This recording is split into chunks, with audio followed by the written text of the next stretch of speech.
On February 14, Deputy Prime Minister and Minister for Finance Lawrence Wong gave us his Valentine's Day present.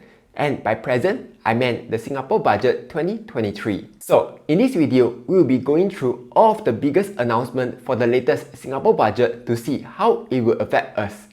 Alright, let's jump right in. First up, the CPF money ceiling will be progressively raised from 6K to 8K by 2026. Okay, if you have not heard of the CPF money salary ceiling, it means you have a low pay.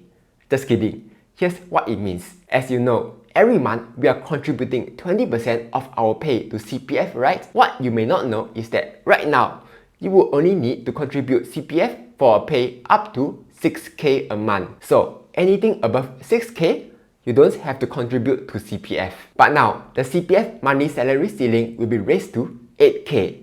So, because of that, if your pay is 8K, you will have to contribute an extra $400 to CPF, which means your take-home pay is lower now. But the good news, your boss will also have to contribute an extra $340 to your CPF.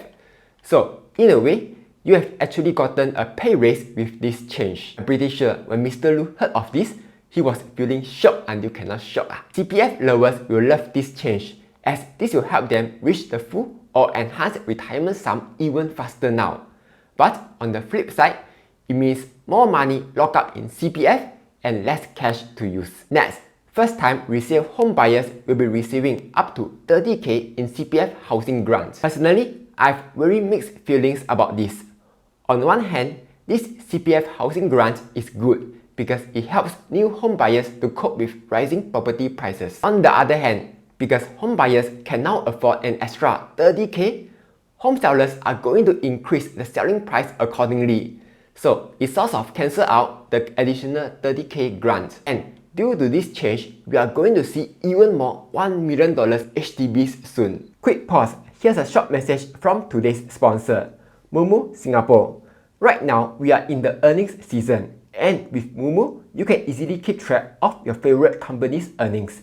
Here's how. In the app, go to Markets, Earnings Reports, you will be able to see all the upcoming earnings dates. If you want to find out more, you can tap on the stock, financial, and under earnings, you'll be able to see a quick breakdown of the latest result, earnings call transcript, and what do other people think about the result. So, if you are interested, you can sign up using my link down below, deposit $2,700 or more, and you receive a free stock worth up to $200.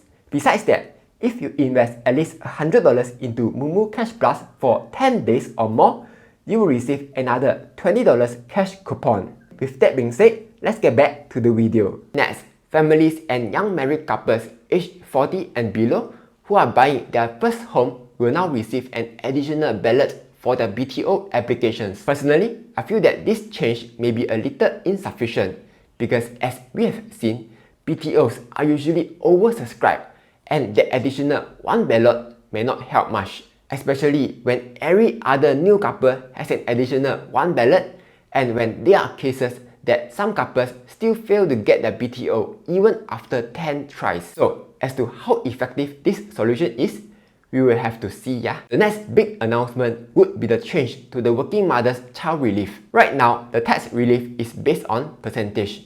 But for babies born or adopted next year, the tax relief will be changed to a fixed amount. So, is this a good or bad change? It depends. Let's use the number for the first child as an example. We take 8K divided by 15% divided by 12 months.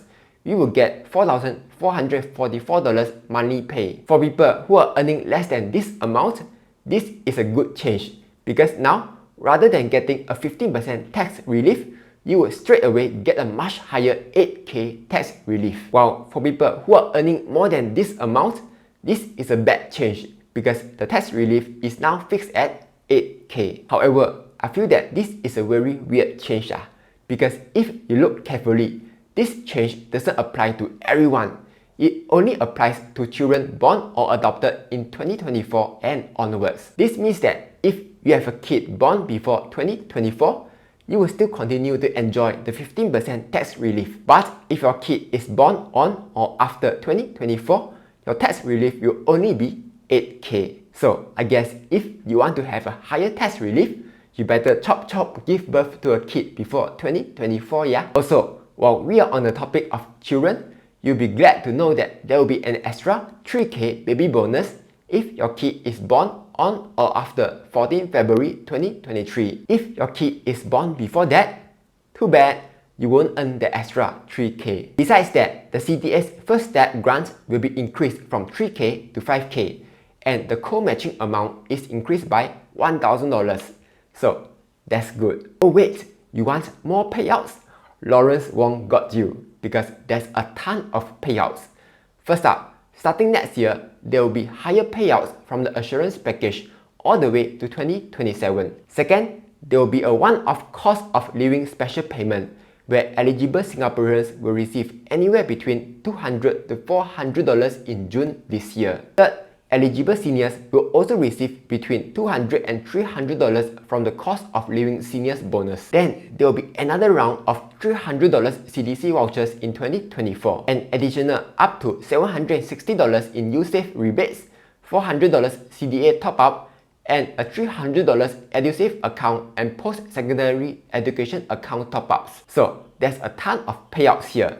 Admittedly, these payouts won't really help the middle class that much, but for low-income families, all these payouts will help out a lot. On the other hand, there are also increases in taxes. But don't worry, this is more of a luxury tax than a normal tax. For properties above $1.5 million, starting 15 February 2023, there's an extra 1 to 2% buyer's stamp duty. So, for example, if the property costs $2 million, it will be an extra 5K in buyer's stamp duty. Or if the property costs $8 million, there will be an extra 115K buyer's stamp duty. Second, cars above the open market value of 40K, we have to pay a higher additional registration fee. And preferential ARF rebates will be capped at 60K to avoid providing too much rebates to expensive cars. Lastly, all tobacco products will have a 15% tax hike. That means a $14 cigarette pack will now cost $15.52. This increase is expected to generate about $100 million in additional revenue every year. So, those are some of the biggest announcements for the Singapore Budget 2023. But what do you think? Did you like the announcement or didn't like it? Do comment down below and let me know.